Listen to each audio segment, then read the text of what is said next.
What are you doing? Well, I'm cutting off the bad parts of this. Just a quick cleanup. Yep. I'm putting the cut up mushrooms on the tofu salad.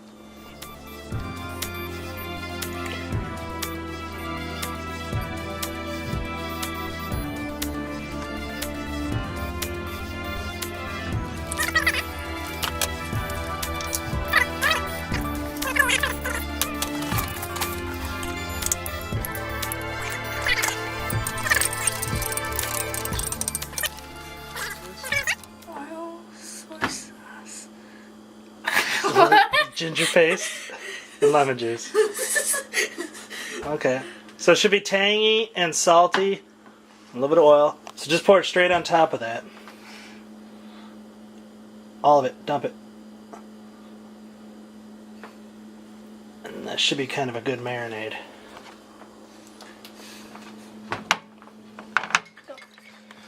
Marley made the sumeshi, which is sea salt, rice vinegar, and mirin. You want a lot of rice vinegar and a lot of mirin in here. Mirin is just rice vinegar with some seasoning, some sweetness in it. So if you don't have the mirin, rice vinegar is fine. Just use a little more. Soy sauce gives it a little color, a little flavor. Salt on top of the salt. And we used raw sugar, give it a little bit of sweetness, a little bit of lemon. All right, so you got sugar, salt, and lemon, and the vinegar. So you kind of got a sweet, sour, kind of dry.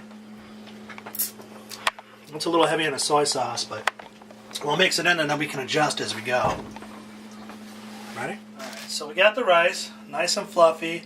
Hopefully you've got a rice that's kind of sticky, and this kind of goes into nice balls. If you can't get sumeshi, if you can't get sushi rice, then the best thing to do is just get a short grain.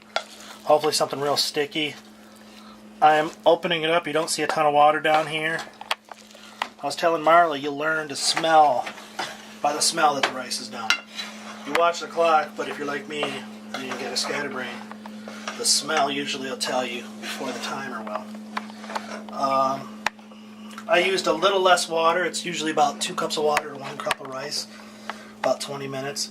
I skimped on the water just a little bit to make sure it comes out thick. Anybody that's ever made sushi knows watery rice sucks.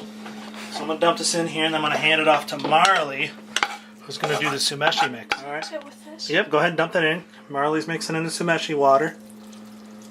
Yep, spear it in. And then just mix everything up real ferocious.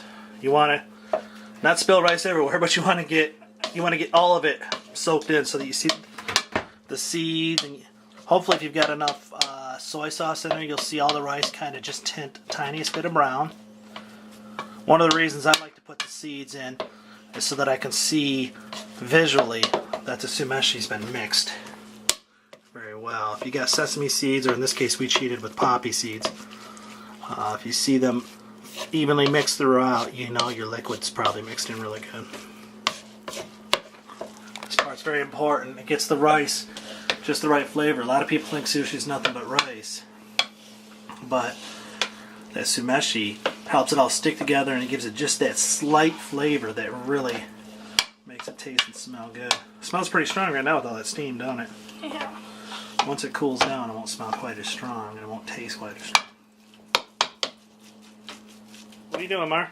We're gonna put this in the freezer. Why? You want to make icicles? No, we don't want it to get frozen. We just want it to get cold fast. Right now we just put some cream cheese and sriracha, and we mix it up really good. What are you gonna do with this? Use it kind of as a filling for the sushi. Nice. Alright, so we've got our rice. It's cooled down. It's not ice cold, but it's definitely cool to the touch. It'll stick nice. We've got our sushi rolling mat. Once you put the sushi in, you can roll it up real nice and tight, and it gives you a nice way to kind of form everything. A lot of good sushi chefs will wrap it in plastic wrap. I don't have any plastic wrap because we haven't gone shopping, so we're going to use wax paper. Almost as good. We've got all our ingredients laid out. I like to have them nice and laid out, so it's like a palette of paint to work with. We got our mixture here. I like to keep a bowl of water. I can dip my hands in and kind of get my hands clean when I'm working real fast. That's pretty important.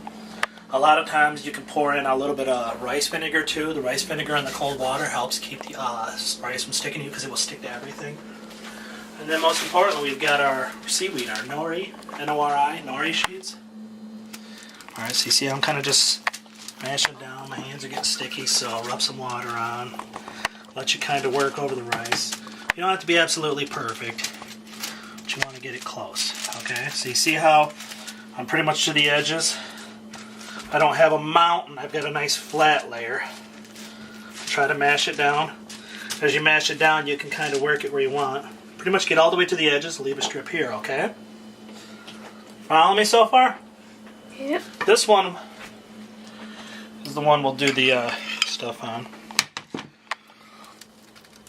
Alright, now you see I'm in a little bit. You don't want to start at the edge, you want to be in from the edge that's closest to you. Okay, and that's kind of important. You don't want all your ingredients popping out. This one's going to be a little messy. I wouldn't recommend using a paste or a sauce like this if you're a beginner right off the bat until you've rolled a couple. We'll throw in a little bit of this basil. This was Julie's idea, something she read. Sounded kind of cool. Throw in a couple of these onions Marley cut. You don't have to put a ton of stuff in there. It's going to be a fat roll no matter what you do. In fact, it's a little bit of a shorter roll, skinny ones. Okay. So what I'm going to do now is roll. Just like you're rolling a cigar. I'm grabbing the mat underneath and I'm kind of folding it over. And you want to keep it tight right off the bat because it's easy to start off skinny. Hard to make it go. So as I kind of fold it over, I'll kind of get everything shaped down. I want to get it folded over and in on itself like a tidal wave. It's not enough to just fold it like a burrito. And bam! Roll it through. And it's stuck. Okay? Now I like to cheat and give it a little extra form. So what I'll do is wrap it one more time. And I'll give it a little... Alright, so this is my chance to kind of tighten her up. And there's no shame in going over it 2 or 3 times. You watch the chef in the restaurant do it perfect the first time, but he's probably rolled 10,000. Well, I've rolled a couple hundred. So that's what that bad boy's going to look like. And then just go to town. 1 roll, 2 rolls, 3 tasty rolls. Do. Just come in like you're a pro.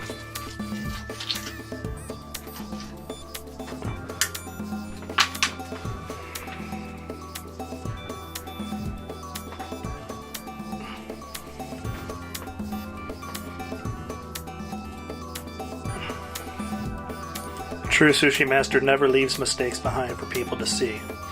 Which means you gotta eat those little ends over there.